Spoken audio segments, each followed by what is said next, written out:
واقعا امروز در ملاقات پرزیدنت جمهوری تاجیکستان با اهل علم و معارف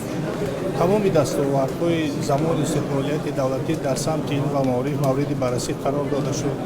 در برابر آن بی‌واسطه پیشوای ملت به دو مسئله تاکید جدی نمودند. اولا آن که هر یک عالم باید وطن دوست باشد. در همه گونه فعالیت از جمله تحقیقات علمی منفعت‌های ملی را اولین درجه شمارد و بعدا آن که هر کسی که امروز در ساحه علم فعالیت میکند باید دستاوردهای آن نظررس باشند و برای رشد اقتصادیات کشور، رشد تاجیکستان عزیز حتی در سطح بین المللی این دستاوردها باید مساعدت نمایند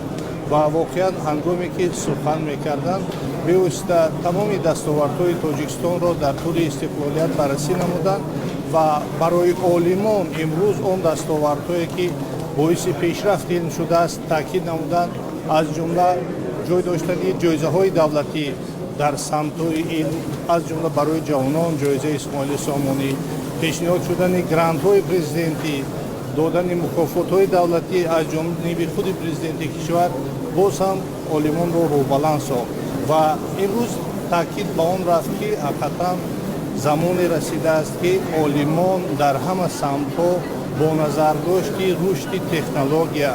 رشد اقتصادیات کشور و در مجموع رشد تاجیکستان همچون کشور تشبثکار